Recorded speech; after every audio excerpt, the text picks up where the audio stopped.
lugar, ubicar a Revueltas a lo largo de toda su vida como un comunista. Por eso es esta vida trágica que dice Jaime. No sé qué tan trágica, porque él la veía con mucho sentido del humor. Era parte del costo de ser comunista, estar en la cárcel la mayor parte de la vida, porque la pasó en muchos largos momentos Revueltas, junto con otros compañeros, y aprendió de ahí. Y gracias a eso él sabe que de ahí abrevó para su literatura, por ejemplo. Pero bueno, no le quito lo durísimo que es estar en la cárcel, lo trágico que es este asunto, desde luego. Pero es parte de la historia, de una historia que tenemos por reconstruir en realidad. La historia de los comunistas, del comunismo en México, que es una historia marginal, ciertamente, llena de aventuras y de malos pasos, pero muy interesante y muy importante, sobre todo por las tareas que vienen y que de alguna manera explican no a los comunistas en sí mismos, que bueno, puede ser interesante, puede ser divertido, pero no, sino como expresión de algo mucho más importante, que es un amplio sector social que buscaba la transformación radical de este país, ¿verdad? Y una de sus vertientes, pues, es los comunistas o el comunismo, ¿no? Y aquí no estoy hablando del Partido Comunista Mexicano exclusivamente, del cual fue parte, y él siempre, ese es su referente fuerte, sin duda alguna, no los últimos años. El 68 para él es un parteaguas sin duda, y hay que hablar de un Revueltas antes del 68 y un Revueltas después del 68. Pero digamos que hasta antes del 68 estamos hablando de un hombre al que ese referente del Partido Comunista Mexicano, que es su partido, es muy fuerte, ¿no? Su partido o su ex partido, como queramos, pero el ex o el presente era muy, muy fuerte. Creo que tenemos que hacer un análisis mucho más crítico, sin ninguna conmiseración con todos ellos. Creo que hay una parte que nos gana porque pues hoy se lucha tan poco, y se lucha tan poco en los términos en los que ellos lo hicieron, que nos puede ganar el corazón, y de alguna manera nos tiene que ganar también el corazón en relación a estos hechos heroicos, ¿no? Pero más allá de eso, tenemos que ser sumamente críticos. Yo creo que se lo merecen, que no es al revés, sino que es porque se lo merecen, para saber qué es lo que adhiría Campo hoy a lo que fue la dedicación de su vida, que es transformar este país. Y transformar este país no se hace con beneplácitos, no se hace con conmiseraciones, no se hace con buenas intenciones.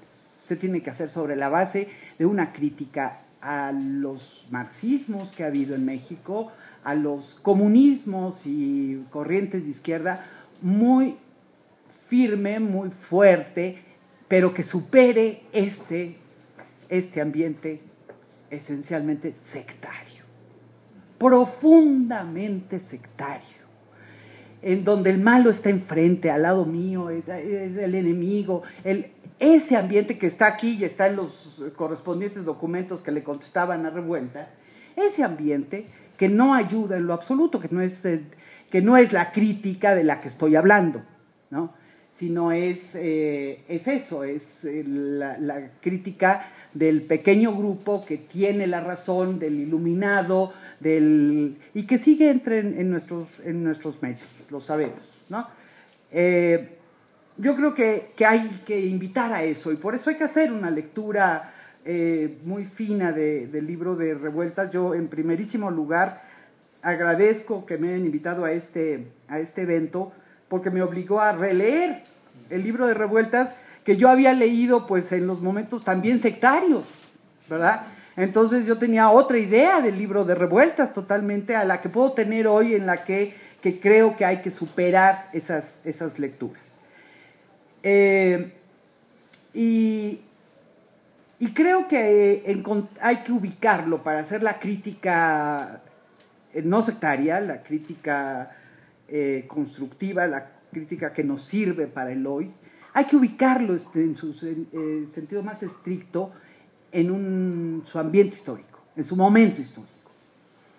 Y ahí hay varias sorpresas, ya las mencionaba algunas Lucio, pero esencialmente habría que ubicarse en el ambiente, en el medio y entender de qué son resultado estos debates y estas discusiones, porque extrapolarlas me parece que no sirve, que no sirve en lo absoluto, y hubo quien después de mucho tiempo extrapoló esas discusiones al punto de estar siempre en contra de revueltas o a favor de revueltas, como si fueran los referentes importantes, sobre todo aquí en la universidad, en esta su facultad que fue tan importante para él y sus amigos y colegas de esta facultad que reprodujeron muchas de esas cosas y los enemigos de esos alumnos a su vez, etcétera, ¿no?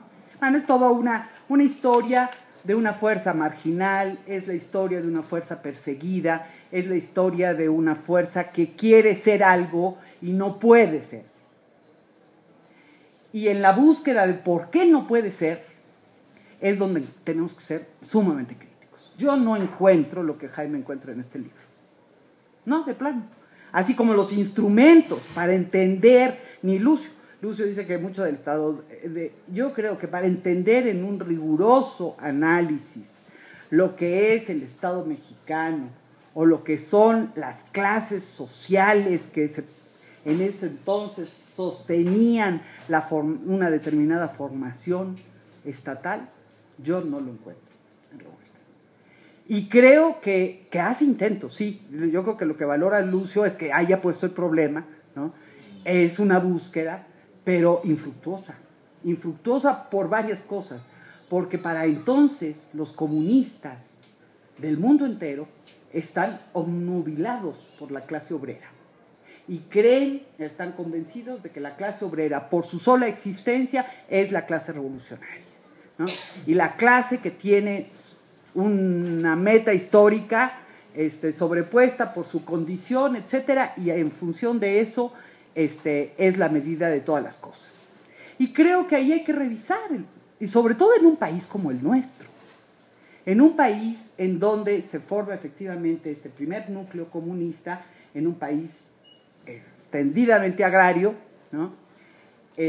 Con un sector industrial pequeño que logra capturar la fuerza dirigente de ese movimiento transformador de principios del siglo XX, porque es de alguna manera la representación del progreso frente a ya una burguesía, porque ya teníamos un país burgués, ¿no? Todo este análisis más fino de lo que sería la burguesía nacional, que claro, está discutiendo y tiene toda la razón en discutir varias cosas de esas, ahorita digo que sí, pero la idea de que la clase dominante en México es una sola es un grave error. Habría que pensar en sus distintos momentos históricos y cómo hubo una ruptura en el 17.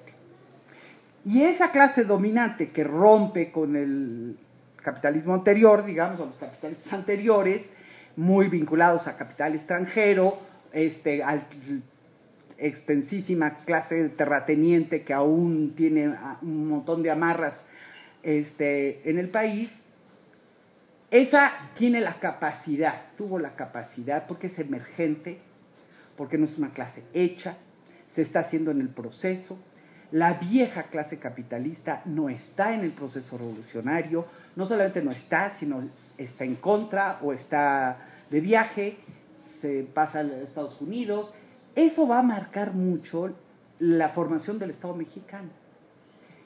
La que va a quedar es una burguesía emergente que se está construyendo al calor de una amalgama que es el Estado ya, que es la burocracia la que va a ser la que tenga la capacidad, como nos apunta atinadamente en su ensayo sobre el Estado en América Latina René Zabaleta. Tiene que ser la burocracia política en este país, a diferencia de buena parte de lo que pasó en América Latina y en otros lados del mundo, que directamente el sector más ya consolidado de burguesía industrial que toma en sus manos los procesos de construcción del nuevo Estado.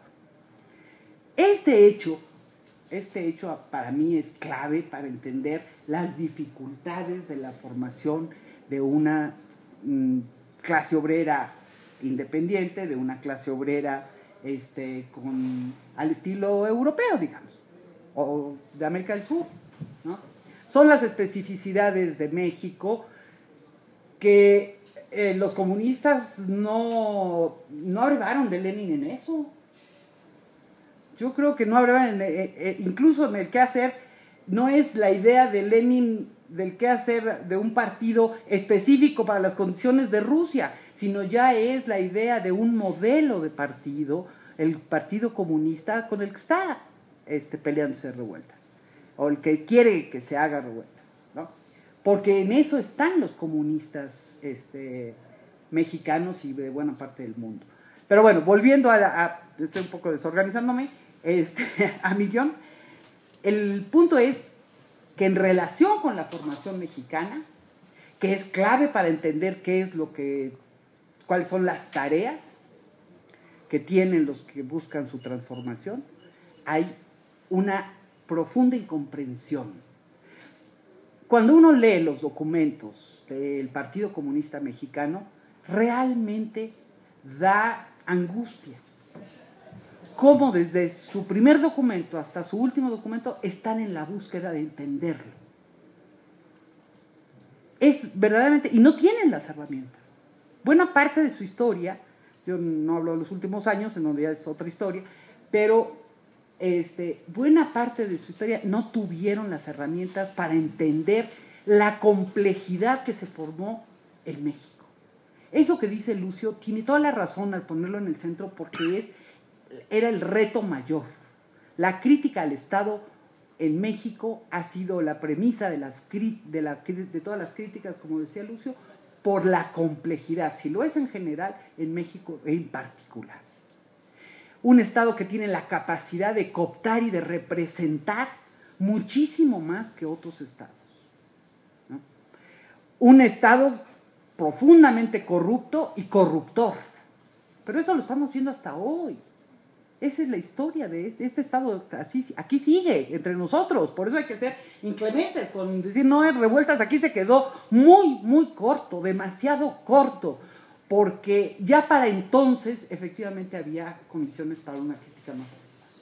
Ya se estaba haciendo en otros ámbitos, una crítica mucho más puntual, y ese fue el misterio que yo perdí mucho tiempo para preparar esta conferencia, porque quise investigar por qué se había bifurcado en el momento en el que no tenía que haber sucedido. Es decir, que el análisis de revueltas pudo haberse potenciado enormemente con el que se estaba haciendo con el grupo que estaba combatiendo el estalinismo y el dogmatismo del Partido Comunista Mexicano en su seno. Y que todo lo contrario se bifurcan el 13 Congreso, que es el momento de la ruptura de ese grupo estalinista, que había tomado por asalto al Partido Comunista en los años 40, y 20 años después que se realiza ese 13 Congreso, ese es el Congreso que va a expulsar a revueltas. Entonces dices, ¿cómo? Si es el momento, el momento en el que el proceso de desestalinización está ocurriendo. Bueno, es que en ese momento no es antiestalinista revueltas, porque hacemos historias a modo. En ese momento es bastante estalinista, todo lo contrario, y lo que va a formar es un grupo bastante estalinista, que por eso lo expulsa, por estalinista el grupo. O sea, las historias no hay que jalarlas al grado de lo que no son, y eso no le quita mérito a revueltas, todo lo contrario, lo entendemos en su época, en su momento, en su mérito verdadero, que es el haber sido un revolucionario toda la vida. Pero en este país no basta ser revolucionario y estar convencido de que hay que transformar. Necesitamos mucho más que eso, porque por eso estamos como estamos, que no hemos podido realmente lograr las transformaciones que se necesitan, ¿no? Bueno, no me quiero alargar mucho más, creo que son